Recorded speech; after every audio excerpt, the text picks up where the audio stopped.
Assalamualaikum warahmatullahi wabarakatuh. Senang sekali untuk kali ini kita masih akan bahas tentang bagaimana tips belajar fisika. Tapi untuk kali ini kita akan coba bahas beberapa tips, karena fisika itu sering dianggap sebagai mata pelajaran yang sangat sulit begitu ya, apalagi dia banyak hitung-hitungannya seperti halnya matematika gitu kan. Padahal untuk belajar fisika itu ada caranya ya, seperti halnya kalau matematika ataupun bahasa Indonesia itu ada caranya, dan fisika pun juga ada caranya untuk dipelajari agar nanti kita lebih mudah memahaminya. Nah, pertama kalian bisa lihat kan di video-video sebelumnya tentang perbedaan fisika dan matematika ya. Nah, sekarang kita akan coba mempelajari tipsnya dari yang pertama agar nantinya kalian bisa belajar fisika semudah tersenyum. Nah, yang pertama itu kita harus pahami fenomenanya.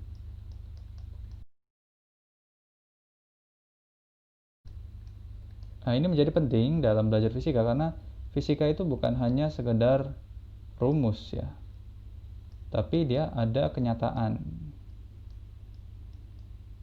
atau istilahnya fenomena sih sebenarnya, bukan kenyataan. Misalkan suatu benda bergerak ke kanan, ya itu ada fenomena yang kita bisa lihat dalam kehidupan sehari-hari. Untuk fisika-fisika yang klasik ataupun yang kita pelajari di SMA itu banyak kan, itu masih bisa diamati ya, walaupun ada juga yang sulit untuk diamati karena keterbatasan mungkin alat yang bisa kita gunakan. Tapi kita bisa mudah untuk menemukan beberapa fenomena yang alam ataupun yang dipelajari dalam fisika. Misal dalam materi gerak misalkan, yaitu kita bisa lihat keseharian kita, ada benda yang bergerak, batu bergerak, ataupun benda yang jatuh misalkan, atau mobil yang bergerak. Yang itu juga kita harus pahami fenomenanya, bukan hanya sekedar misal untuk mencari jarak itu adalah V kali T ya, karena misalkan benda bergerak dari ke kanan dengan kecepatan sekian, waktunya sekian, kemudian bisa ketemu jarak yang tempuh misalnya 10 meter dengan kecepatan sekian. Nah, itu kita memahaminya bukan hanya rumusnya, hitung-hitungannya, tapi fenomenanya itu kita lihat. Nah, itulah yang pertama, agar kita bisa belajar fisika dengan lebih baik, semudah tersenyum. Lalu yang kedua, jadi kita harus juga mengetahui, jadi ada hubungan antara fenomena gitu, atau hubungan antara bab nantinya, bab yang dipelajari di fisika, hubungan antara fenomena. Karena di fisika juga ini saling berkaitan nih materi. Misal kalian sudah pernah belajar tentang besaran dan satuan, itu nantinya masih akan dipakai karena ini nanti akan mencantumkan besaran-besaran turunan yang itu akan dipelajari lagi di setelahnya ya. Kalau di sini kan mungkin belajar ada besaran pokok,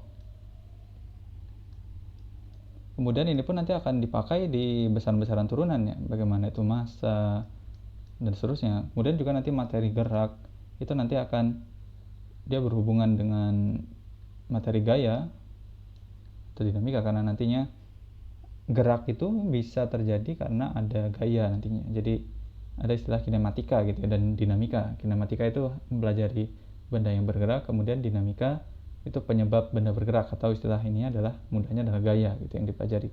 Nah, itu nantinya akan saling berhubungan satu sama lain dan itu tidak bisa dipisahkan. Jadi perlu bagi kita untuk memahami ya, tidak bisa kita mempelajari ini misalkan per bab, tapi kita harus lihat hubungannya. Seperti halnya sebenarnya ilmu yang lain juga, tapi kita harus memahami hubungannya. Jadi apa hubungan bab ini dengan bab yang lain, itu nanti kita harus juga pahami agar kita nanti bisa belajar fisika dengan baik.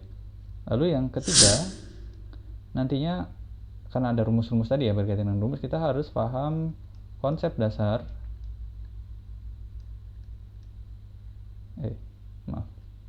konsep dasar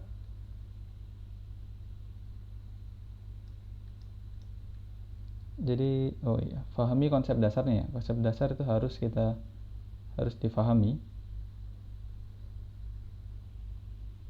atau istilahnya konsep dasarnya kita kuasai lah. Kita tulis saja dikuasai.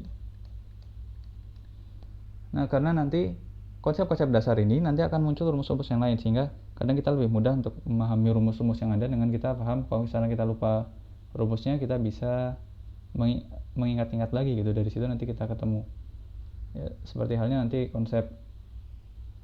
contoh yang sederhana ya, karena seperti halnya di gaya atau di dinamika Newton itu kan rumusnya ada sigma F sama dengan 0, dan juga nanti ada sigma F sama dengan M kali A. Nah, persamaan ini nanti akan sangat bergantung pada kondisi bendanya ya. Misal kalau bendanya seperti ini, kemudian dia gayanya hanya ada satu, F saja ya, berarti F-nya hanya ada satu. Tapi kalau misalkan ada gaya yang lain, ini F1, kemudian di sini ada F2 yang arahnya ke kanan, kemudian di sini dia ternyata ada gesekannya lagi. Nanti kan di sini gayanya ada 3 gitu, jadi tidak hanya satu, tapi nanti kita misalkan yang ke kanan itu positif ya, jadi F2 dikurang F1 dikurang gaya gesek itu sama dengan massa benda dikali A. Ini kalau bendanya satu, kalau 2 nanti rumusnya akan beda lagi. Nah ini kalau kita tidak paham konsepnya ya kita akan bingung gitu. Kita harus mengingat, oh kalau 3 ini rumusnya seperti ini, kalau 4 rumusnya begini. Nah itu akan repot bagi kita, karena fisika itu penting untuk kita menguasai konsep dasarnya.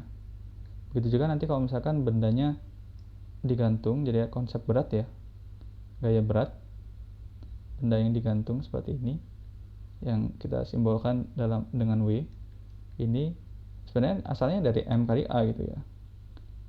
Ini adalah M, massa bendanya ya, gaya beratnya, kemudian dikalikan karena yang di sini yang percepatan yang bekerja itu adalah gravitasi ya, karena gravitasi benda yang sekitar 9,8 atau 10 mendekati 10 meter per sekon kuadrat, ini jadinya gaya berat itu massa dikalikan gravitasi bumi gitu. Nah inilah kita harus menguasainya agar nantinya konsep dasarnya yang kita kuasai, agar nantinya kita bisa belajar fisika semudah tersenyum seperti nama channel ini. Karena itu semoga bermanfaat. Jadi ketiga hal ini kita harus paham fenomenanya, fenomena alam yang dibahas di bab itu, kemudian hubungan antara fenomena atau hubungan antara bab atau konsep-konsep yang ada, dan juga kita harus kuasai konsep dasarnya sehingga nanti saat kita lupa rumus pun kita masih bisa menjabarkan atau kita bisa mengira-kira jawaban ataupun rumus yang nanti digunakan gitu, karena banyak sekali rumus yang nanti itu adalah turunan dari rumus-rumus yang rumus dasarnya gitu. Oke, semoga bermanfaat. Sampai jumpa lagi. Jangan lupa untuk subscribe dan juga mungkin sebarkan ke teman-teman kalian. Oke, sampai jumpa.